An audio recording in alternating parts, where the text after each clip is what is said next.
कि सेल के बारे में अभी तक जो हम लोग जानते हैं, इस सेल के बारे में अभी तक हम लोग ये जानते हैं कि कोई भी सेल होगा, इस सेल का ये धनात्मक टर्मिनल और ये ऋणात्मक टर्मिनल होता है, और प्रत्येक सेल का कुछ ना कुछ आंतरिक प्रतिरोध भी होता है। ठीक ना, सेल का कुछ ना कुछ आंतरिक प्रतिरोध भी होता है। मैं बोला था कि अगर इस पॉइंट को आप ए बोल दीजिए और इस पॉइंट को ए बोल दीजिए बी, और इसका ईएमएफ हम लोग मान लेते हैं कि ई है और इसका आंतरिक प्रतिरोध है आर, और अगर इससे धारा बह रही है कितनी, आई, मान लो इससे धारा बह रही है कितनी, आई, तो तुमको एक मैं संबंध बताया था कि इसकी दोनों बिंदुओं के बीच का विभवांतर, यहाँ का मान लेते हैं क्या, वी ए, और यहाँ का विभवांतर कितना मान लेते हैं, वी बी। अब आप किरचॉफ लॉ पढ़ चुके हैं, तो आपको मैं क्या बोला था कि कोई भी सेल रहेगा, इसका एक पॉजिटिव टर्मिनल रहेगा, एक नेगेटिव टर्मिनल रहेगा, और करंट अगर पॉजिटिव से निकल रहा है, हमेशा ही पॉजिटिव से ही निकलेगा, तो सेल का कोई ना कोई आंतरिक प्रतिरोध भी निश्चित ही होता है। आंतरिक प्रतिरोध को हम लोग स्मॉल आर से डिनोट करते हैं, ईएमएफ को ई से डिनोट करते हैं। अब मान लीजिए कि ए और बी के बिंदुओं के बीच का जो विभव है वो है कितना, वी ए और वी बी। तो आपका मैं बोला था कि आप सेल में किधर से भी चलिए, मान लीजिए कि ए से बी तक हम अपना रास्ता चुने, पाथ। तो इस पाथ में मैं आपको बोला था कि देखो ए से चले तो यहाँ पर विभव है कितना, वी ए, है ना, ए से चले तो यहाँ पर विभव है कितना, वी ए। सेल में एंटर किए, सेल में एंटर किए, पहले पॉजिटिव बाद में नेगेटिव, माइनस ई। फिर रेजिस्टेंस में हम एंटर कर रहे हैं लेकिन करंट इधर आ रहा है और हम इसके अपोजिट में जा रहे हैं, तो कितना हो जाएगा, माइनस आई आर, और अब अपने पास बच रहा है कितना, बी बी। अच्छा, प्लस आई आर, करंट के अपोजिट डायरेक्शन में जा रहे हैं तो कितना, प्लस आई आर, और अपने पास अब बच कितना रहा है, वी बी। अब देखो कि इस वी बी को इधर ले आओगे तो ये हो जाएगा कितना, V A minus V B equal to, minus E को इधर ले जाओगे तो प्लस ई हो जाएगा, और प्लस आई आर को इधर ले जाओगे तो माइनस आई आर। इसी V A minus V B को अगर हम लोग भी कह दें तो ये ई माइनस आई आर, ये संबंध भी हम लोग पढ़े थे, जहां पर भी के बारे में ये बात जाने थे कि जो भी है आपका, ये भी क्या है, विभवांतर है। ई के बारे में हम लोग क्या पढ़े थे कि ये आपका ईएमएफ है जिसको आप विद्युत वाहक बल कहते हैं। आर के बारे में आप क्या जाने थे कि ये आर जो है, ये आर क्या है, तो ये आर आपका आंतरिक प्रतिरोध है। आर क्या है आपका, आंतरिक प्रतिरोध। इतना बात हम लोग पीछे पढ़ चुके हैं। अब अगर इतना बात पीछे पढ़ चुके हैं तो आज हम लोग यहाँ एक सेल के बारे में इतनी बातें जानते हैं। आज हम लोग क्या करेंगे, तो आज हम लोग जो स्टडी करने वाले हैं उसमें हम लोग बात करने वाले हैं किस चीज का, सेलों के समायोजन का। ठीक ना, आज हम लोग बात करने वाले हैं किस चीज का, सेलों के समायोजन। ठीक ना, हम लोग बात करने वाले हैं सेलों का समायोजन के बारे में हम लोग बात करने वाले हैं। तो देखो कि सेल के समायोजन में दो बातें होंगी। सेलों का समायोजन, आप ध्यान दीजिएगा, सुनिए ध्यान से जरा सा। इस सेल में आपका दो टर्मिनल होता है, एक होता है पॉजिटिव टर्मिनल और एक होता है कौन सा, नेगेटिव टर्मिनल। तो अगर हम सेल को जोड़ेंगे और सेल को हम ऐसे जोड़े, माइनस प्लस ये एक सेल, फिर माइनस प्लस ये दूसरा सेल, फिर माइनस प्लस ये तीसरा सेल, और इस तरीके से जोड़ते जाए, मतलब माइनस प्लस अल्टरनेटली आ रहा है, तो इसको हम बोलते हैं कि ये सारे सेल जो जुड़े हुए हैं ये आपके एक समान क्रम में जुड़े हुए हैं। कैसे जुड़े हुए हैं, एक समान क्रम में। मान लो कि ऐसे अपना बैटरी बनता है ना, तो ये नेगेटिव और ये वाला कैसा, पॉजिटिव। तो जो अगला सेल हम लोग लगाएंगे वो अगला सेल ऐसे लगाएंगे, इसका ये नेगेटिव और ये वाला कैसा, फिर अगला सेल जो हम लोग लगाएंगे वो ऐसे लगाएंगे, ये पॉजिटिव और ये। तो सेलों का इस तरह का जो समायोजन है इसको हम क्या कहते हैं, एक समान क्रम में। लेकिन जरा सा सोचो कि इसी क्रम में हम क्या करें, कि इसी क्रम में हम क्या करें कि किसी एक सेल को हम क्या कर रहे हैं, पलट दे रहे हैं, ये प्लस और ये माइनस, इसको हम अगला लगाए, ये माइनस ये प्लस, ये ठीक है भाई, एक ही क्रम में है। लेकिन अब क्या किए कि यहाँ पर हम एक सेल ऐसा लगाए जिस सेल को हम क्या किए, यहाँ प्लस और यहाँ माइनस कर दिए। ठीक है, मान लो फिर हम अगला सेल लगाए, फिर ये एक क्रम में लगा दिए, ये प्लस और ये सॉरी ये माइनस और ये कौन सा, प्लस। तो आप देखिए कि इस पार्टिकुलर सेल को आप ध्यान से देखिए, इस वाले सेल को, ये उल्टा लगा हुआ है सर्किट में, ये क्या है, उल्टा लगा हुआ। पहचान क्या, तो जब किसी भी सेल का पॉजिटिव टर्मिनल पॉजिटिव से टकरा जाए और नेगेटिव नेगेटिव से टकरा जाए, तब हम लोग क्या कहेंगे कि ये जो सेल लगा हुआ है आपका, ये जो सेल लगा हुआ है ये आपका कैसा लगा हुआ है, विपरीत क्रम में लगा हुआ है। ये कैसा लगा हुआ है, विपरीत क्रम में। आप इसको याद रख सकते हैं कि इसका पोलरिटी सेम है, मतलब ये ध्रुवित सेल है, नेगेटिव पॉजिटिव का एक समान क्रम बन रहा है, तो ये सारे एक समान क्रम में लगे हुए हैं। लेकिन अगर इसमें किसी भी एक सेल को हम क्या करें, पलट दें, तो क्या होगा, पॉजिटिव से पॉजिटिव टकरा जाएगा और नेगेटिव से, तो हम क्या कहेंगे कि ये पार्टिकुलर सेल जो है ये यहाँ पर किस में लगा हुआ है, विपरीत क्रम में लगा हुआ है। समान क्रम और विपरीत क्रम में समझ में आ रहा है बात। अब देखो कि यदि यदि हम लोग क्या करें, ये समझने का बात था। अब हम लोग क्या करें यहाँ पर कि यदि हम लोग दो सेलों को, यदि दो सेल यदि दो सेल जिनका जिनका ईएमएफ E1 तथा E2 है, E1 तथा E2 है, एवं उनका आंतरिक प्रतिरोध एवं उनका आंतरिक प्रतिरोध एवं उनका आंतरिक प्रतिरोध क्रमशः क्रमशः R1 तथा R2 है। देखिए दो सेल हम लोग माने हैं और दो सेल को हम लोग क्या किए हैं, एक का ईएमएफ E1 और एक का ईएमएफ कितना, E2। एक का इंटरनल रेजिस्टेंस R1 और दूसरे का इंटरनल रेजिस्टेंस R2 को एक समान क्रम में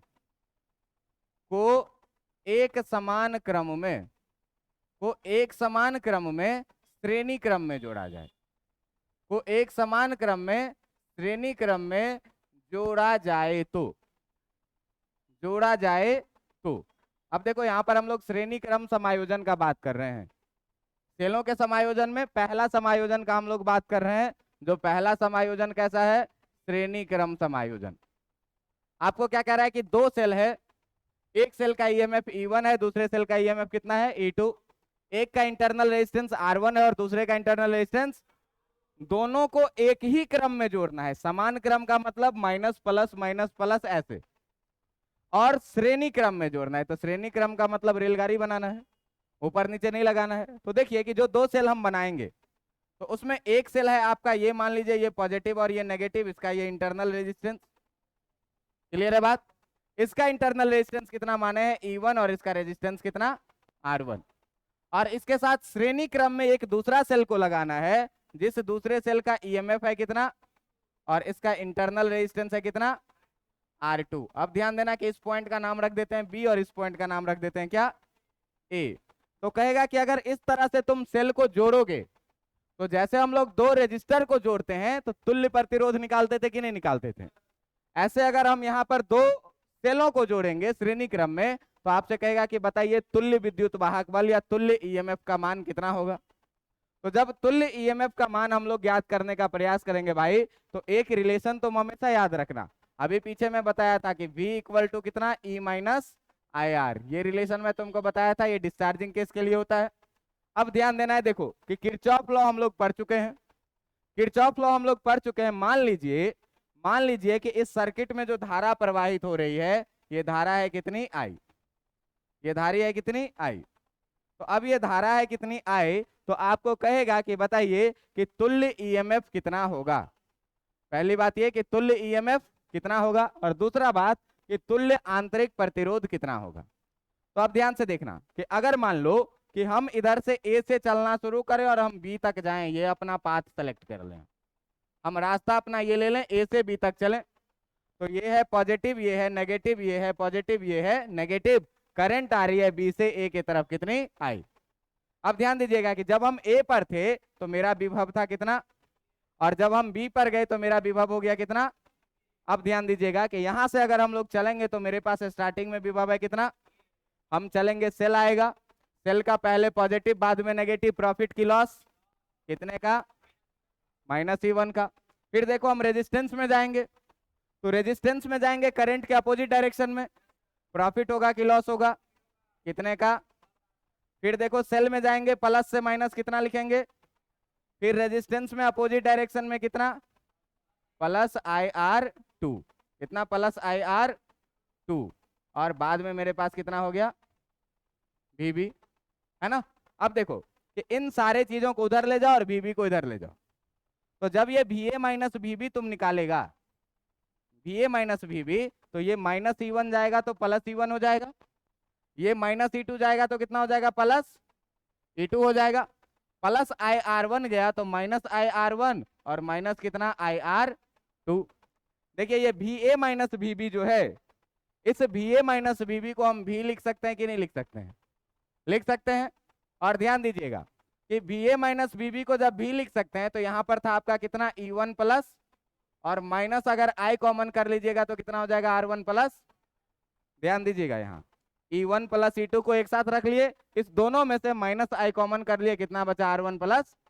अब देखो कि मान लो कि इस पूरे कॉम्बिनेशन को हम मिला करके एक सेल बना दिए, जिसका इंटरनल रेजिस्टेंस हम मान लिए R इक्विवेलेंट, और इसका EMF हम मान लिए कितना, E इक्विवेलेंट। ये पॉइंट है आपका A और ये पॉइंट है आपका कितना, B। बात समझ में आ रहा है। तो यहां से तुम ये बात बताओ कि यहां से अगर हम VA माइनस VB लिखेंगे तो ये बराबर E इक्विवेलेंट और माइनस IR इक्विवेलेंट लिखेंगे कि नहीं लिखेंगे, लिखेंगे, लिखेंगे। अब देखिए कि जब इस चीज को हम लोग एक दूसरे से कंपेयर करेंगे, इसको जब आप कंपेयर करेंगे किस चीज से, तो कंपेयर करेंगे ये वाला जो अपना सर्किट था, जिसको मिला करके हमने दो सेल को मिला करके एक सेल बना दिया, जिसका EMF मान लिया कितना, E इक्विवेलेंट, और दोनों रेजिस्टर को मिला करके मैंने एक मान लिया, इसको मान लिया क्या, R इक्विवेलेंट। इससे करंट कितनी जा रही है, I जा रही है। ये पॉइंट है A और ये पॉइंट है कितना, B। तो दोस्त अभी देखे थे कि VA minus VB equal to कितना आ रहा था, E माइनस IR इक्विवेलेंट, यहाँ भी E इक्विवेलेंट।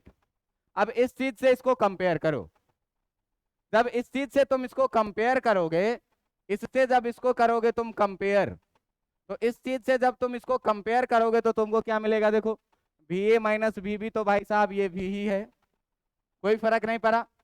E इक्विवेलेंट के जगह पर यहां पर कितना है, E1 प्लस, और R इक्विवेलेंट के जगह पर कितना है, R1 प्लस।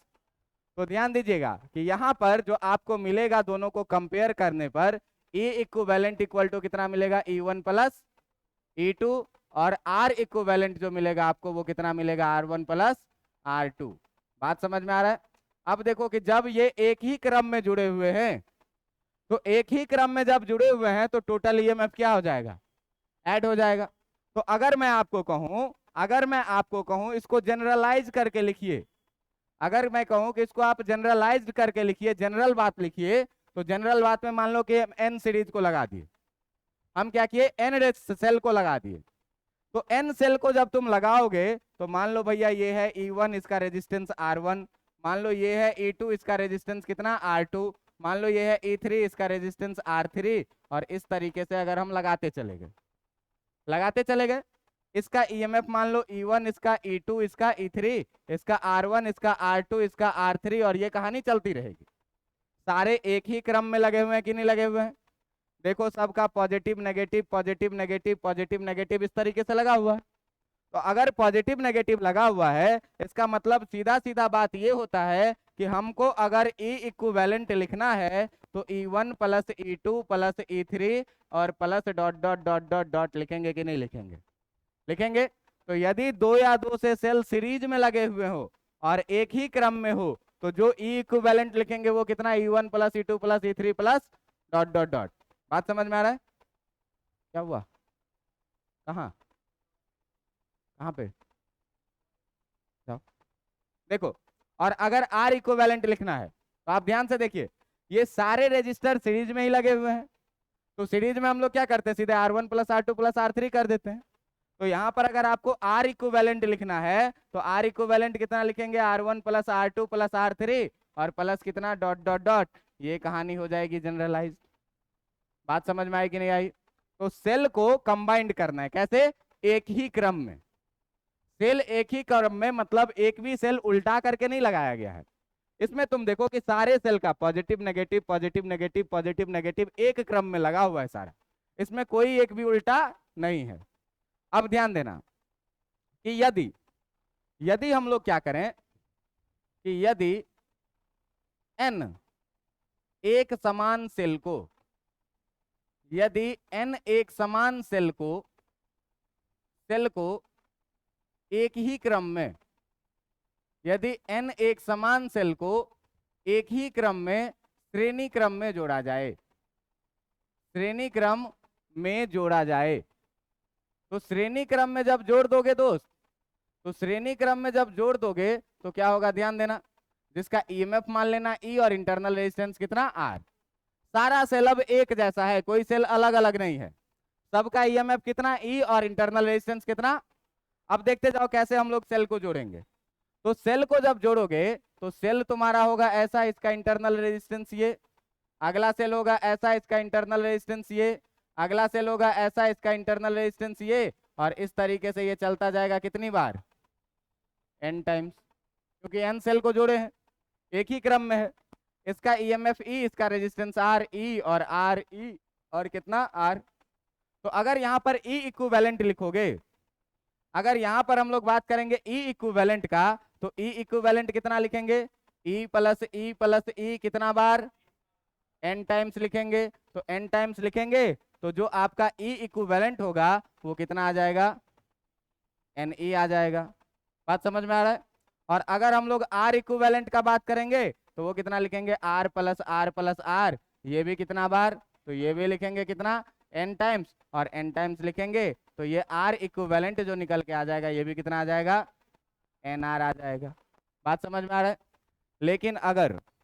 लेकिन अगर आप कहें कि सर अभी तक जो सेल को हम लोग जोड़ रहे थे वो एक ही क्रम में जोड़ रहे थे, अब अगर इसमें से हम कुछ सेल को अगर उल्टा करके जोड़ें तब क्या होगा, विपरीत क्रम में भी सेल को जोड़े तब क्या होगा।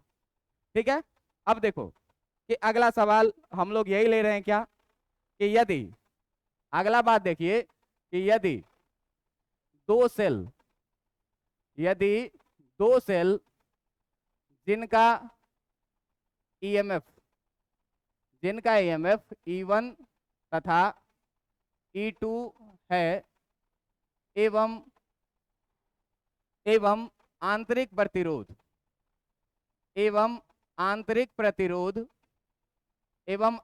प्रतिरोध जो है इसका वो R1 तथा R2 है। ध्यान देना, फिर से दो सेल माने, एक का ईएमएफ E1, दूसरे का ईएमएफ E2, एक का इंटरनल रेजिस्टेंस R1, दूसरे का इंटरनल रेजिस्टेंस। अब इसको हम क्या कर रहे हैं, यदि विपरीत क्रम में जोड़ा जाए, यदि कैसा जोड़ा जाए, विपरीत क्रम में, यदि विपरीत क्रम में हो।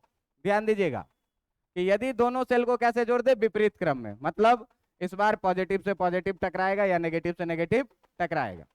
अब देखिए कि अपना जो सीन बन रहा है इस बार ये बन रहा है कि ये रहा एक सेल, इसका ईएमएफ कैसा E1 और इसका रेजिस्टेंस कैसा R1। दूसरे सेल को जो जोड़ना है वो विपरीत क्रम में जोड़ना है। तो विपरीत क्रम में जोड़ने का मतलब कि भाई इसका ये है प्लस और ये है माइनस, तो विपरीत क्रम में जोड़ने का मतलब इधर पहले माइनस बनाए बाद में प्लस बनाए, तो पहले माइनस बना दिया और बाद में प्लस बना दिया। इसका ईएमएफ कह रहा है E2, ये माइनस प्लस, और इसका जो इंटरनल रेजिस्टेंस हम लोग लगा रहे हैं, इसका जो हम लोग इंटरनल रेजिस्टेंस लगा रहे हैं, ये इंटरनल रेजिस्टेंस मान लो कितना, ये है इसका R2, इसका ईएमएफ है कितना E2, इसके बारे में कह रहा है कि इसका ये टर्मिनल माइनस है, ये टर्मिनल प्लस है। तो तुम देखो कि माइनस से माइनस टकराया कि नहीं टकराया, टकराया। तो माइनस से माइनस जब टकराया भाई, इसका मतलब ये दोनों कैसे जुड़े हुए हैं, विपरीत क्रम में जुड़े हुए हैं। हम श्रेणी क्रम का बात कर रहे हैं, तो विपरीत क्रम में जुड़ा हुआ है। तो फिर से देखो कि अगर हम लोग बात करें एक पॉइंट का, तो फिर से अगर हम लोग एक पॉइंट का बात करें तो इस पॉइंट को हम लोग क्या करते हैं, मान लेते हैं भाई A, और इस पॉइंट को हम लोग क्या मान लेते हैं। ध्यान दीजिएगा कि अपने पास जो फॉर्मूला है वो फॉर्मूला है V equal to E equivalent minus IR equivalent, यही ना है। अब देखिए कि A से चलिए तो यहाँ पर पोटेंशियल मान लीजिए VA, और यहाँ पर पोटेंशियल कितना मान लीजिए। हम रास्ता चुन रहे हैं ऐसे कि हम A से चल रहे हैं किधर, B के तरफ, हम A से चल रहे हैं किधर, B के तरफ। तो तुम ध्यान देना कि जब हम यहाँ से चलना शुरू किए, इस समय में मेरे पास पोटेंशियल कितना था, VA था। हम सेल में आए, पहले प्लस है बाद में माइनस है, माइनस E1 लिखेंगे कि नहीं। हम रेजिस्टर में आ रहे हैं, मान लीजिए इससे करंट बह रहा है ऐसे, करंट बह रहा है ऐसे, कितने का, I का। तो हम करंट के अपोजिट डायरेक्शन में चल रहे हैं, कितना हो जाएगा, प्लस IR सेल में आए पहले नेगेटिव बाद में पॉजिटिव, प्लस कितना, हम रेजिस्टेंस में चल रहे हैं उल्टा, यानी कि प्लस IR2 और इक्वल टू कितना हो जाएगा, VB को इधर ले आओ तो कितना हो जाएगा VA माइनस, और इस E1 को इधर ले जाओ तो प्लस E1, इस E2 को इधर ले जाओ तो माइनस E2, और प्लस IR1 जाएगा तो माइनस IR1, और प्लस IR2 जाएगा तो भी कितना माइनस IR। अब ध्यान से देखिए कि इस VA माइनस VB को भी लिख लूं क्या, V इक्वल टू ये कितना हो गया E1 माइनस E2, और माइनस I कॉमन कर लीजिएगा तो ये कितना हो जाएगा R1 प्लस। अब इसको उसको कंपेयर करिए, तो इसको और उसको जब आप कंपेयर करिएगा, इस दोनों को जब इस दोनों को आप क्या करिएगा कंपेयर करिएगा, तो कंपेयर करने पर आपको मिला क्या कि कंपेयर करने पर मिला कि जो आपका E इक्विवेलेंट है वो मिल रहा है कितना E1 माइनस E2, और R इक्विवेलेंट जो है ये अभी भी है कितना R1 प्लस R2। क्यों कि देखो पिछले वाले केस में भी ये दोनों रजिस्टर श्रेणी क्रम में ही था, अभी भी ये दोनों रजिस्टर क्या है श्रेणी क्रम में ही है। अब देखिए कि अगर विपरीत क्रम में जुड़ा हुआ हो तो E1 ज्यादा होगा या E2 ज्यादा होगा, तो जो ज्यादा होगा उस वाले में से घटा लेंगे, क्रम कौन सा रह जाएगा तो जो ज्यादा होगा, ठीक ना। यदि यदि जो है तो यदि मान लीजिए कि यहां पर क्या रहे कि E1 बड़ा रहे किस चीज से E2 से, तो E1 माइनस E2 तो लिखेंगे, ऑर्डर कौन सा फॉलो होगा पहले पॉजिटिव कि पहले नेगेटिव, तो जो ज्यादा है उसी का ऑर्डर फॉलो होगा। E1 ज्यादा है तो E1 ज्यादा है तो पहले पॉजिटिव आएगा फिर नेगेटिव आएगा, फिर इसका इंटरनल रेजिस्टेंस बनेगा, ये पॉइंट होगा B, ये पॉइंट होगा A, ये प्लस ये माइनस, जो होगा किसका A इक्विवेलेंट का। तो जब अपोजिट ऑर्डर में रहे तो आपको देखना है कि ये दोनों मिलके जो एक बैटरी बना, इसमें प्लस इधर होगा कि इधर होगा, ये बात डिसाइड करेगा कौन कि बड़ा कौन है दोनों में, जो बड़ा है उसी का साइन फॉलो होगा। अलजेब्रा में तुम लोग जानते हो ना कि जोड़ देते हैं सेम रहे तो, अपोजिट साइन का रहे तो घटा देते हैं, साइन किसका लिखते हैं बड़े वाले का, पता है ना अलजेब्रा में कि अगर एक ही चिन्ह का रहे तो जोड़ देते हैं, अगर विपरीत चिन्ह का रहे तो घटा देते हैं, और साइन किसका लिखते हैं बड़े वाले का। अरे भाई साहब अगर -5 को और +7 को जोड़ना है तो कितना लिखोगे, विपरीत चिन्ह का है घटा दोगे, साइन किसका डालोगे बड़े वाले का। अगर -8 है और +3 है, विपरीत चिन्ह का है घटा दोगे, साइन किसका डालोगे बड़े वाले का। तो इसमें भी यही देखना कि अगर सेम ऑर्डर में है तो सबको जोड़ देंगे, अगर विपरीत क्रम में है तो बड़े वाले में से छोटे वाले को, और साइन किसका फॉलो करेगा जो बड़े वाले का रहेगा वही साइन। अगर E2 बड़ा रहता तो पहले माइनस बनता और बाद में क्या बनता प्लस बनता। ये बात समझ में आ गई। ये था क्या पूरा का पूरा आपका श्रेणी क्रम समायोजन, जिसमें यदि सेल एक ही क्रम में हो तब क्या होंगे, और यदि सेल विपरीत क्रम में हो तब क्या होगा। बात समझ में आया। तो एक ही क्रम में हो तो सबको जोड़ देंगे, प्रतिरोध तो हमेशा जुड़ेगा ही, लेकिन अगर विपरीत क्रम में हो तो बड़े वाले में से क्या करेंगे छोटे वाले को घटा देंगे, और बड़े वाले में से छोटे वाले को घटा देंगे, क्रम कौन सा फॉलो होगा तो जो बड़े वाले का रहेगा वही वाला। क्लियर है इतनी बातें। अब देखिए कि जो अगला है, जो अगला केस है आपका, जिसको हम लोग क्या बोलते हैं समांतर क्रम समूहन। जो अगला केस है आपका इसको हम लोग क्या बोलेंगे समांतर क्रम समूहन, कि यदि सेल एक दूसरे से समानांतर क्रम में हो, तो यदि सेल एक दूसरे से समानांतर क्रम में हो तो कहानी हम लोग कैसे डील करेंगे, ठीक है। या फिर आज श्रेणी क्रम पे एक आध क्वेश्चन खाली करवाएं, बढ़िया बढ़िया क्वेश्चन। समांतर क्रम बचेगा तो एक लेक्चर और लेंगे, तो अगला क्लास में समांतर क्रम करवा देंगे, फिर मिक्स करके अगले क्लास में। तो अगर आज ही खत्म कर देंगे तो क्वेश्चन कम करवाएंगे, अगर क्वेश्चन करिएगा तो फिर आज खत्म नहीं होगा, एक दिन और लग जाएगा। क्वेश्चन करवा दें। चलो देखो एक बढ़िया सवाल देखो, क्वेश्चन में कह रहा है क्या, क्वेश्चन में कह रहा है क्या कि यदि यदि M एक समान सेल को, यदि M एक समान सेल को ध्यान देना, यदि एक समान सेल को श्रेणी क्रम में जोड़ा जाता है, यदि एक समान सेल को श्रेणी क्रम में जोड़ने पर क्या क्या M एक समान सेल है जिसको श्रेणी क्रम में जोड़ दिया है, ठीक ना। जोड़ने पर यदि उनमें से यदि उनमें से n सेल को उलट दिया जाए तो तो तो तुल्य ईएमएफ तथा तुल्य प्रतिरोध ज्ञात करें। तुल्य ईएमएफ तथा तुल्य प्रतिरोध ज्ञात करें। तुल्य प्रतिरोध ज्ञात करें यदि यदि प्रत्येक सेल का ईएमएफ ई तथा आंतरिक प्रतिरोध आर हो। देखो क्या कह रहा है, कह रहा है कि एम सेल है, एम सेल को श्रेणी क्रम में जोड़ा है एक ही क्रम में। अब उसमें से क्या किया कि एन सेल को उल्टा दिया। एन सेल को क्या किया, उल्टा दिया। सारे सेल का ईएमएफ दे रखा है ई और आंतरिक प्रतिरोध दे रखा है कितना, आर। अब कह रहा है कि बताओ कि तुल्य ईएमएफ कितना होगा और तुल्य आंतरिक प्रतिरोध भी कितना होगा। ठीक ना। तो देखिए, तो एम सेल है, एक समान सेल है, तो एम एक समान सेल को जब हम लोग एक ही क्रम में जोड़ेंगे भैया तो कुछ ऐसा जुड़ेगा कि नहीं जुड़ेगा। एम एक समान सेल को जब जोड़ोगे तो कितना बार एम टाइम्स हो जाएगा कि नहीं, और एम टाइम्स अगर जोड़ोगे तो सब है ई के बराबर में और सबका प्रतिरोध है आर। तो ई इक्विवेलेंट कितना लिखेंगे, ई इक्विवेलेंट कितना लिखेंगे, एन ई एम ई, और आर इक्विवेलेंट कितना लिखोगे, एम आर लिखोगे। अब क्या कह रहा है कि इसमें n को पलट दिए, मतलब n वाला माइनस हो जाएगा, है ना। तो n को अगर पलट देंगे तो n को पलट देंगे तब जो होगा n का, तो n को पलट दोगे तो n वाला कैसे जुड़ जाएगा, ऐसे जुड़ जाएगा, उलट के जुड़ जाएगा ना, ऐसे जुड़ जाएगा ये उलट के। तो जब ये उलट के जुड़ जाएगा तो उलट के जोड़ने के बाद इसका प्रतिरोध कितना हो जाएगा, देखो ये कितना बार n टाइम्स, है ना। उल्टा दिए, m एक क्रम में है इतना, n को उल्टा दिए तो उतना घटेगा, तो देखिए सबका भी ई रहेगा, आर रहेगा, ई रहेगा, आर रहेगा, लेकिन ये उल्टा क्रम में हो गया। तो ये जो यहाँ पर ई इक्विवेलेंट होगा कितना, माइनस एन ई और प्लस कितना, एन आर, क्योंकि रेजिस्टेंस तो सारा सीरीज में है। अब ये पॉजिटिव में है, इतना नेगेटिव में उल्टा दिए तो इस दोनों को क्या करेंगे, घटा लेंगे तो काम हो जाएगा।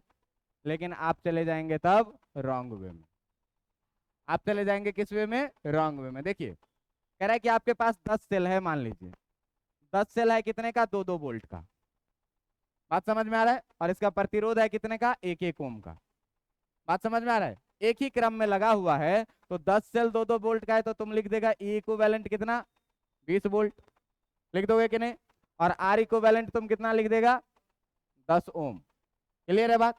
लेकिन कहे कि अब इसमें से 3 सेल को तुम पलट दो, तो 3 सेल को पलट देगा तो अब एक क्रम में कितने सेल बच जाएंगे, 7 ही तो बचेंगे, 7 ही ना बचेंगे।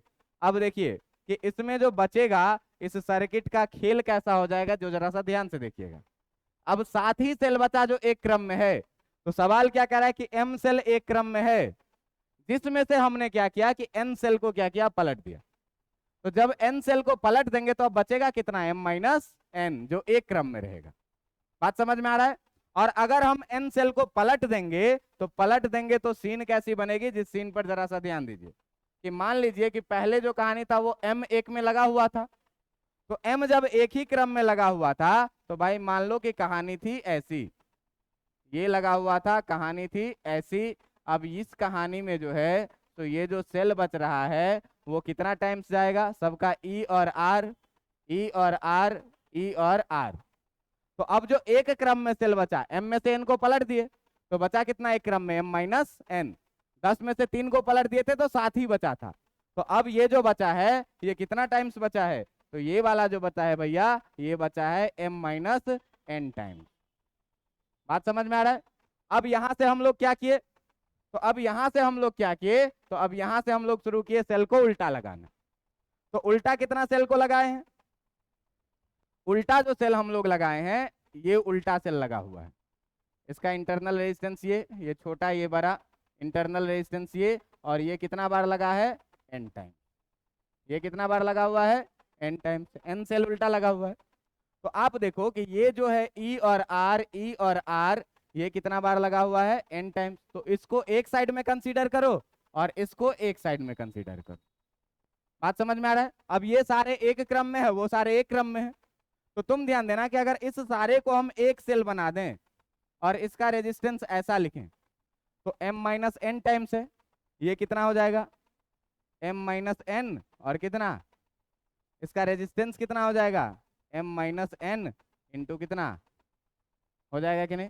अभी देखिए कि जब n एक समान सेल को हम लोग एक ही क्रम में जोड़े थे तो इक्विवेलेंट कितना आया था और r इक्विवेलेंट कितना आया था।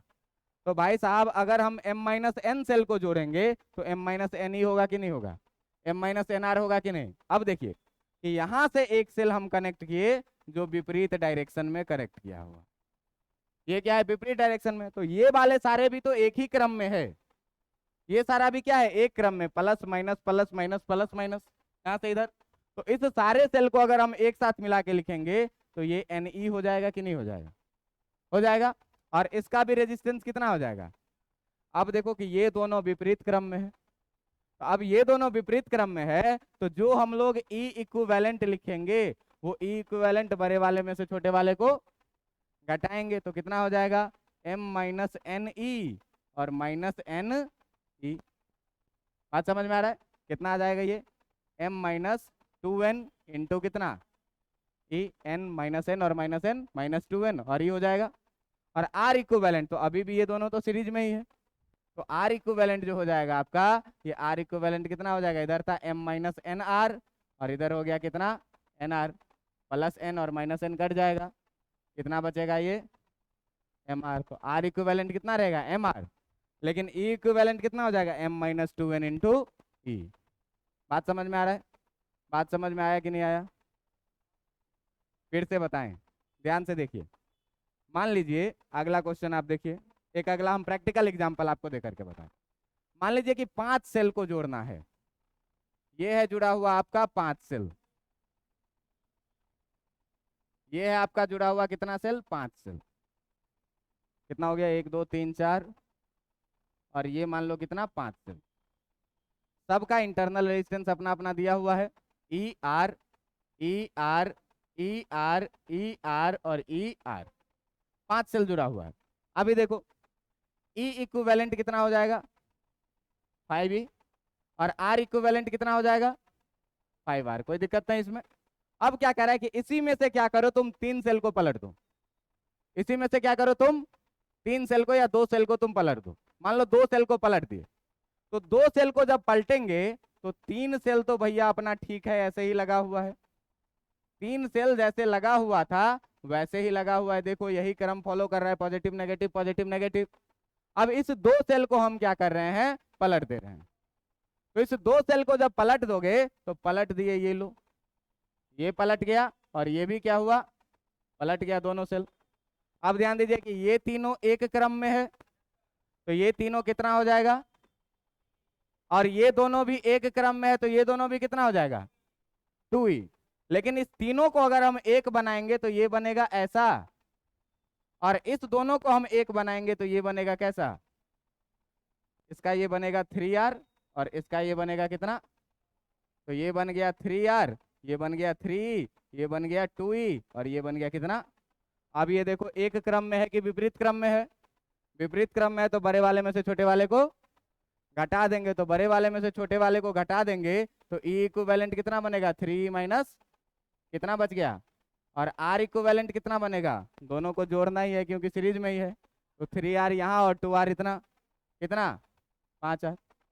अब देखो ध्यान से कि इस सवाल में तुम देखो कि इस सवाल में तुम्हारा m बराबर कितना था और पलटे कितने को थे, 2 को।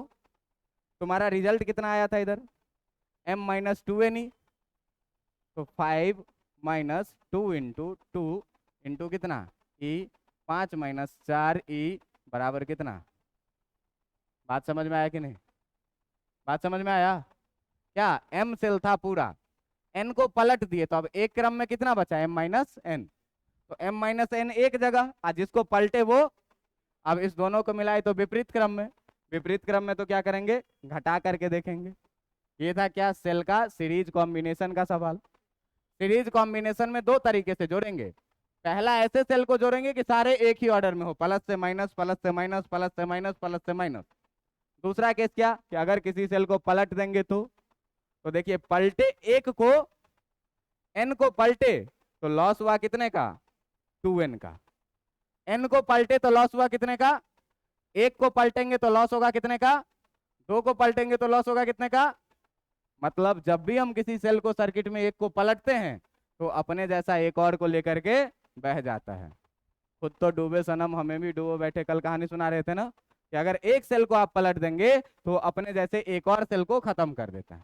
यहाँ हम पलटे थे दो सेल को, कहाँ गया, इसमें पलटे कितने सेल को और खराब कितना सेल हो गया, बचा एक ही, बचा एक ही ना। पलटे थे दो को, खराब हो गया 4।